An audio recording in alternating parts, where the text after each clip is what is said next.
नमस्कार, times of Swaraj में आप सबों का स्वागत है और मैं हूं संतोष सिंह। और आज हम टाइम्स ऑफ स्वराज के खास कार्यक्रम की पुनर्मुस्को भवा, जी हाँ, हम बात शिक्षा विभाग की कर रहे हैं। लाग लपेट सारी चीज़ें चली अपनी जगह पर, बहुत सारी चीज़ें हुई, कई तरह की विसंगतियों पर सवाल हुआ, लेकिन जो मूल सवाल है, मूल सवाल तो जहाँ से शुरू हुआ फिर वहीं आके सरकार अटक गई कि है पुनर्मुस्को भवा। इसलिए हम कह रहे हैं कि बात जो भी सक्षमता वाले लोग हैं या जो भी नियोजित शिक्षक हैं, उन पर कई तरह की चीज़ें आरोप लग रहे थे कि वो पढ़ाते नहीं हैं, ग्रामीण परिवेश में रहते हैं, अपने ही गांव में रहते हैं, कोई सिस्टम को चलने नहीं देते हैं। सरकार की एक मंशा ये भी थी कि इसी बहाने इन लोगों को बाहर का रास्ता भी दिखाया जाएगा। वो मंशा जो भी हो, लेकिन जिस आधार पर चीज़ें चली, के पाठक ने नियोजित शिक्षकों को विशिष्ट शिक्षक बनाने के लिए एक नियमावली बनाई और उस नियमावली को शिक्षकों ने माना, और फिर मानने के बाद वो सारी प्रक्रियाएं हुई। और आज जब मुख्यमंत्री सभी शिक्षकों को नियुक्ति पत्र बांटा है, तो के पाठक के द्वारा जो डिस्ट्रिक्ट अलॉट हुए थे, आज भी उसके नियुक्ति पत्र में वही डिस्ट्रिक्ट अलॉट है। लेकिन हुआ क्या, बीच में आप शिक्षक नियमावली लाए, संकल्प लाए, अपने नोटिफिकेशन जारी किया, फिर फॉर्म जारी किया, तो चीज़ें बदल गई और उसी बदलाव को लेकर हंगामा खड़ा हुआ और एक सही दिशा में जो चीज़ें जा रही थी, आज हमें लगता है कि आज नियुक्ति पत्र के साथ एक सप्ताह के अंदर शिक्षक शिक्षिकाएं जो बहुत दूर गांव से, अपने ज़िले से दूर थे, वो अपने ज़िले में पहुंच जाता। लेकिन अब वो स्थिति फिर ठंडे बस्ते में चली गई। तो सरकार फिर से पुनर्मुस्को भवा हुआ। इसको लेकर हम अरुण पांडे जी से जानना चाहेंगे कि सर, जिस तरीके से चीज़ें चली, आखिरकार फिर वहीं आके सरकार रुक गई जिस बात को लेकर वो इसकी शुरुआत की थी, क्या कहेंगे आप? तभी ना आपने ये कहा कि फिर मुझको हो वाली बात, शिक्षा में सुधार के लिए नीतीश जी ने ये सारे कदम उठाए, तो हैरानी होती है। देखिए, एक बात सही है कि नीतीश कुमार ने पूरे मुख्यमंत्रित्व काल में शिक्षा में सुधार के लिए जितना प्रयोग किया, आप वो प्रयोगों की गिनती करेंगे और फिर उस नतीजे पर बात करेंगे ना, तो आपको बहुत उत्साह नहीं होगा, बहुत जगह घोर निराशा होगी। अभी तो आपने बात की कि शिक्षकों की, देखिए दो चीज़ मैं मानता हूं कि नीतीश कुमार के मुख्यमंत्री काल, आप कल भी मैं जब हाईकोर्ट ने स्टे किया तो आपकी बात मैं सुन रहा था। जो बात, जिस कमज़ोर नस को, या कहिए शिक्षा के हित में जो कुछ किया जाना चाहिए, आप उन्हीं चीज़ों को, आप शिक्षकों ने तो ट्रांसफ़र की मांग की थी, ये उनकी मांग लंबे समय से हो रही थी। आप एक नीति लाए, उस नीति में खोट था, नीति कुछ, नियम कुछ और प्रक्रिया कुछ और, तभी आज सरकार को बैकफुट पर जाना पड़ा कि हाई कोर्ट ने स्टे किया। सरकार ने खुद अपने ट्रांसफ़र पॉलिसी को, पोस्टिंग पॉलिसी को ठंडे बस्ते में डाल दिया, कहा कि भाई ये अभी हम पोस्टपोन करते हैं। तो जब आपने पूरी नीति को ही पोस्टपोन कर दिया, तो उससे जो फलाफल होने वाला था, अब नियम प्रक्रिया सब ठप के। आपने अभी नियमावली की बात कर दी, विशिष्ट शिक्षक नियमावली की। आज मुख्यमंत्री ने एक बड़ी घोषणा की। ये घोषणा किसके लिए है? नियोजित शिक्षक जो वर्षों से, 17 साल 18 साल से, ये खासकर आप याद करें संतोष जी, जो लोग गांव में घर के समीप बहाल हुए थे, जो मुखिया ने, प्रमुख ने या जिला परिषद, ऐसे लोग जो बहाल अपने घर और गांव में हो रहे थे, उनके बीच ह्यू एंड क्राई थी। वो परेशान थे और आपने नियम बना दिया था कि भाई ये स्कूल, जब जैसे ही आप विशिष्ट शिक्षक बनना है तो आप पहले जाइए जहां हम पोस्ट करेंगे। आप पोस्ट करने के लिए आप मांगा था कि 10 पंचायत महिला के लिए, गृह पंचायत छोड़ के, पुरुष के लिए 10 मंडल छोड़ के। आप तो अभी चर्चा किए कि के पाठक ने जो नियमावली बनाई थी उसमें सबको 3-3 जिला अलॉट कर दिया था। क्या हुआ उसका? मैंने नियमावली बोल रही है कि 3 जिला है, और आपने जो नियम और प्रक्रिया अपनाया उसमें अनुमंडल तो छोड़ दीजिए, जिला छोड़ दीजिए, प्रमंडल से बाहर नहीं। देखिए सर, हम बड़ी बात यह है कि हम बार बार कह रहे थे कि सिद्धार्थ जी, आपसे ये नहीं होने वाला है। हम अक्सर ये सवाल करते थे। आज सीएम जो डॉक्यूमेंट्स दिए हैं, नियुक्ति पत्र दिए हैं, उसमें वही जिला लिखा हुआ है जिस जिला में उन्होंने काउंसलिंग कराया है। और आप उसका जो अंतिम, जो कल आप चर्चा कर रहे थे कि उसकी अंतिम पंक्ति क्या है? अंतिम पंक्ति है, सरकारी सेवक तो आज बन गए। नीतीश जी ने घोषणा कर दी कि भाई 1,14,000 नियोजित शिक्षक जो परीक्षा में पास हो गए हैं, वो सरकारी कर्मी आप बन गए। उसी तरह से जैसे बीपीएससी से पास 2,17,000 शिक्षक बन चुके हैं, सरकारी कर्मी बढ़ गए। एक उनके लिए आज राहत दे दी आपने कि भाई जाइए, आप जहाँ थे वहीं पढ़ाते रहिए, वहीं सेवा दीजिए। और देखिए, शिक्षकों का ट्रांसफ़र होना है, लेकिन अभी सरकार में इस सरकार का मतलब मौजूदा सरकार जो आप जिस 17वीं असेंबली के सामने आप अभी बात कर रहे हैं, ये जब चुनाव हो जाएगा ना नवंबर में, तब नई सरकार करेगी संतोष जी। इसको आप इसको ऐसे समझिए, खुद मुख्यमंत्री ने भी कहा है कि अभी 5 परीक्षा लेनी है हमको, तो सक्षमता की अभी 2 परीक्षा हुई है, अब 85,000 शिक्षक को अभी परीक्षा देनी है। उस सबको पता है कि सरकार की जो मंशा है सबको स्कूल छोड़वाना है तत्काल। तो अभी चुनाव का साल है ना, ये सभी वोटर देवता हैं, तो अभी तो आज नीतीश जी ने वाहवाही लूट लिया। आज ने आपने देखा इस सबसे ज्यादा ताली बजी। हाँ, सबसे अधिक तालियां बटोरी आज। हाँ। इसका मतलब है शिक्षक चाहते क्या थे। और अभी एक दिन पहले ही औरंगाबाद के शिक्षकों ने स्टे कराया, तो पूरा शिक्षा नीति जिसको कहिए या पूरा प्रोसेस ही रुक गया और सरकार बंद कर दी। तो एक उनके लिए सुकून की बात है जो नहीं जाना चाहते थे। लेकिन इस तबादले से ज़्यादा लोग जाने ही वाले थे। 2,17,000 जो बीपीएससी से बहाल हुए हैं, उसमें मेरी अपनी समझ है कि 80%, 75 से 80% शिक्षक तबादला चाहने वाले लोग थे। और नियोजित शिक्षकों में भी जो अभी 3.5 लाख शिक्षक कहते थे, उसमें भी अधिसंख्य जिला से बाहर हैं, वही चाहते थे कि हम जिला अपने गिरी जिला में आ जाएं, घर के समीप आ जाएं। तो ये तो नीतीश जी का ही जो आज घोषणा हुई है, ये शिक्षा में सुधार की उनकी पहल और प्रयास पर ही पानी फिर गया है। अब आप पहले 5 परीक्षा लीजिएगा, आपने कह दिया कि 5 परीक्षा के बाद तबादला करेंगे, तब तो 2025 में होने से रहा, आपने अभी गुणवत्तापूर्ण शिक्षा की बात कर दी।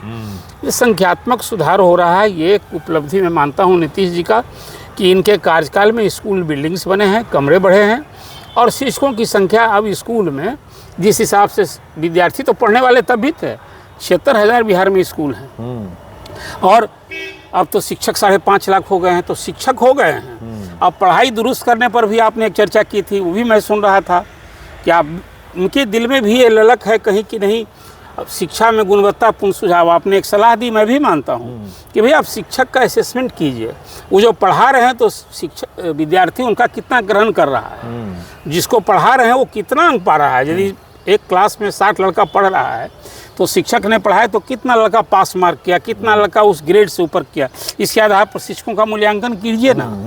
ये जो एक समझ, देखिए एक बात मैं मानता हूँ कि शिक्षकों के संदर्भ में जो एक मानस बदलना होगा। दूसरे कर्मचारी सरकारी कर्मचारी का दर्जा दे दिए हैं, शिक्षक समाज में ब्रेन ड्रेन करने वाला तबका है, शिक्षक रिस्पेक्ट कमांड करने वाला तबका। ये बात सही है कि शिक्षकों में भी नैतिकता की कमी दिखी।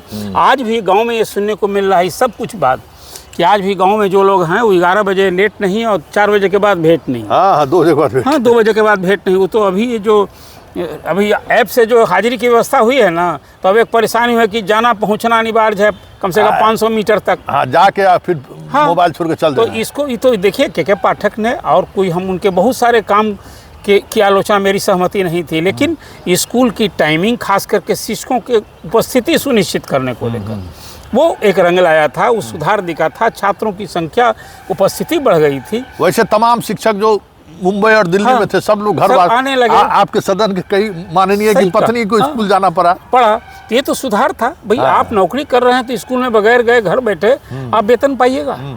अभी मैं सहरसा के एक स्कूल हाई स्कूल की चर्चा अभी जस्ट एक आपने कल कई और भी शिक्षक और शिक्षिकाएं फ़ोन करती हैं आपको, तो कल बता रहे थे कि देखिए ना हमारी तो हेड मिस्ट्रेस स्कूल में आती नहीं है, उनके हस्बैंड आते हैं, रजिस्टर ले जाते हैं, हाजिरी बनवाते, कोई आना रहता है स्कूल में तब वो आ जाती हैं। तो आज भी कहाँ स्थिति बदली है। इसलिए मुझे लगता है कि आज जो मुख्यमंत्री ने घोषणा की है वो सरकार का बैकफुट आना है कि आपने ट्रांसफ़र पॉलिसी स्थगित की, सरकार हाई कोर्ट ने रोक लगा दिया और आपने कहा कि नहीं अभी किसी को स्कूल नहीं छोड़ना है, सब जहाँ पढ़ा रहे हैं वही पढ़ाते रहिए। तो आज इसलिए उन्होंने तालियां बटोरी है। अच्छा, एक बात और सर सवाल है कि जो चीज़ें प्रक्रिया जिस तरीके से आपने देखी हुई, क्या आपको लगता नहीं कि शुरू से इन लोगों का मनसा सही नहीं था?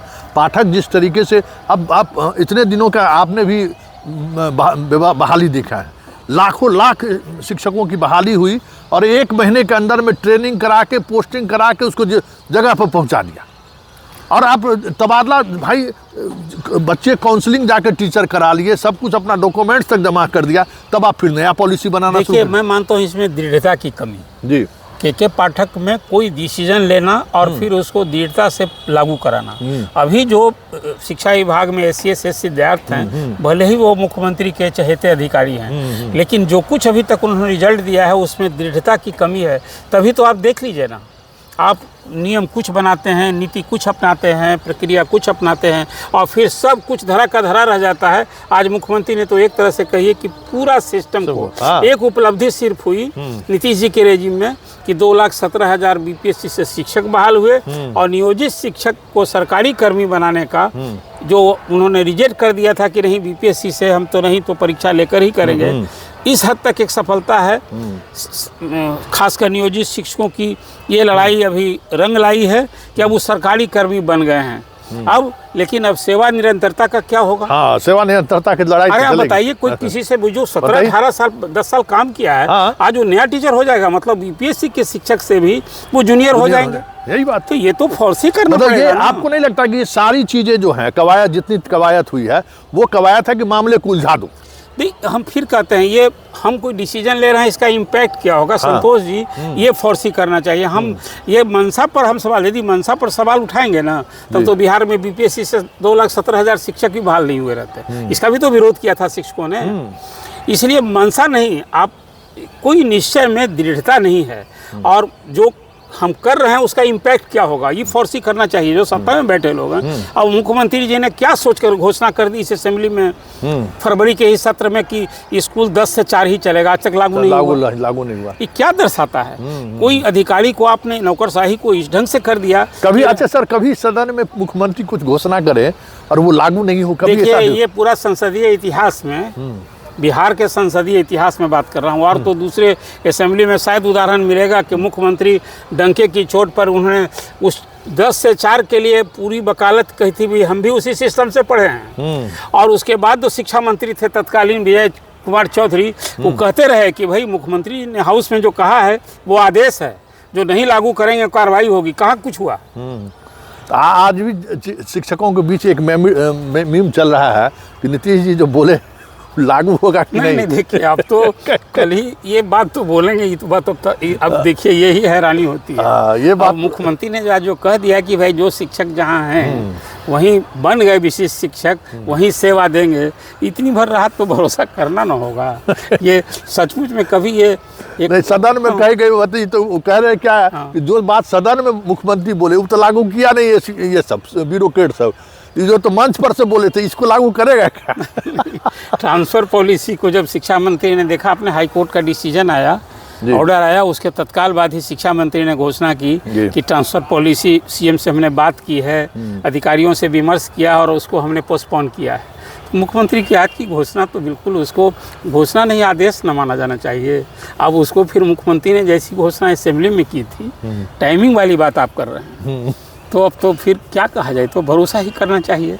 तत्काल एक आदेश तो निकालना होगा कि भाई अभी तो आपने किया था कि स्कूल छोड़ के और नव पदस्थापित स्कूल में जाएंगे, तो विभाग को कोई आदेश निकालना ना होगा, जैसे शिक्षा मंत्री ने कह दिया था। उन्होंने भी जो बात कही थी और काम तो हो नहीं रहा था। उन्होंने कहा था कि अनुमंडल को हम विभाजन करेंगे, जी एक अनुमंडल वाला 8 जिला है, तो अभी तक तो लागू हुआ नहीं। तो कह कुछ रहे थे और प्रक्रिया कुछ और, नोटिफिकेशन नहीं कहाँ हुआ? तो नोटिफिकेशन आप अभी भी न्यायावली कह रही है कि भाई 3 जिला, तो अब कहाँ हुआ? अनुमंडल आ गया। तो इसलिए मैंने कहा कि नीति कुछ, नियम कुछ और प्रक्रिया कुछ और। अब लेकिन आज जो मुख्यमंत्री ने घोषणा की है तो मानना चाहिए। आखिर मुख्यमंत्री कुछ कहें सभा मंच से तो उसको मान लिया जाए कि ऑर्डर हो गया है आज। और ये नियोजित शिक्षक जो ट्रांसफ़र के इस ऑर्डर से, संभावित ऑर्डर से परेशान थे, उनके लिए तो सुकून मिला ही देखा, तभी तो तालियां बटोरी मुख्यमंत्री ने जमकर। बात वही है कि भाई आज पुनर्मुस्को भव वाली बात इसलिए हो गई कि आप होमवर्क नहीं किए। आज आप होमवर्क किए रहते, पाठक के उस निर्णय को बदलने के, हर एक निर्णय को बदल देना है, ये जो प्रवृत्ति आई सामने, इस वजह से एक बहुत बड़ा लक्ष्य, मतलब जो छात्रों के भी हित में था, शिक्षकों के भी हित में था, आज सभी ताली बजाने वाले ने आज पूरे बिहार में तालियां बजती अगर जिस प्रोसेस के तहत पाठक ने अपना निर्णय दिया। नहीं, आप कहते हैं भाई कि जो शिक्षक इच्छुक हैं उनका हम तबादला करेंगे, जो जहां है वहां पढ़ाते रहें। आखिर पढ़ाना, देखिए नियोजित शिक्षक विशिष्ट शिक्षक बन गए तो उनका काम बदल गया क्या? ना, पदनाम बदल गया। हाँ, यही तो हुआ है। तो आप कहते कि भाई देखिए हम शिष्यों का ऐच्छिक, आप जो चाहते हैं उनका आप ट्रांसफ़र करते। ट्रांसफ़र की भी जो मांग है ना, मैं मानता हूँ आज यदि 5.5 लाख शिक्षक हैं, उसमें बहुसंख्य ट्रांसफ़र चाहने वाले लोग हैं। तो आपने तो अभी ऐसे शिक्षकों की मांग पूरी कर दी, और शिक्षक संगठन और नेता तो भाई अपनी दुकानदारी न करेंगे। आप बताइए ना, उनको आपकी शिक्षा में सुधार से क्या मतलब? क्या मतलब है? अब चलिए तो मुझको भवा हो जाइए। चलिए, बहुत बहुत धन्यवाद। हमारे साथ अरुण पांडे सर थे, और जिन बातों को लेकर हमने सवाल खड़ा किया था कि आपसे ये होने वाला नहीं है, वो आज साबित हो गया कि फिर सारी तैयारी, जितनी तैयारी हुई थी विशिष्ट शिक्षक बनाने के लिए, सक्षमता परीक्षा के लिए, वो सारी तैयारी, मतलब किसके लिए वो तैयारी हुआ था भाई? जब उसी जगह पर उनको मास्टरी करना है तो भाई वैसे भी आप दे सकते थे। और सवाल ये है कि जितने ये शिक्षक हैं, हमें तो ये आश्चर्य लगता है, हम लगातार ये बात करते हैं, ये तो आप ही के बिहार विद्यालय परीक्षा समिति के द्वारा जो बीटेट लिया गया है, एसटीईटी लिया गया है, उसी के पास डिग्री के आधार पर नहीं इन लोगों को शिक्षक बनाए थे। चलिए, इस खास सीधी बात को यहीं समाप्त करते हैं, लेकिन चलते चलते इतनी बात ज़रूर समझिए कि कुछ अनुभव भी होता है, और वो अनुभव यही कह रहा था कि आपसे ना होने वाला है। चलिए, बहुत बहुत धन्यवाद, नमस्कार।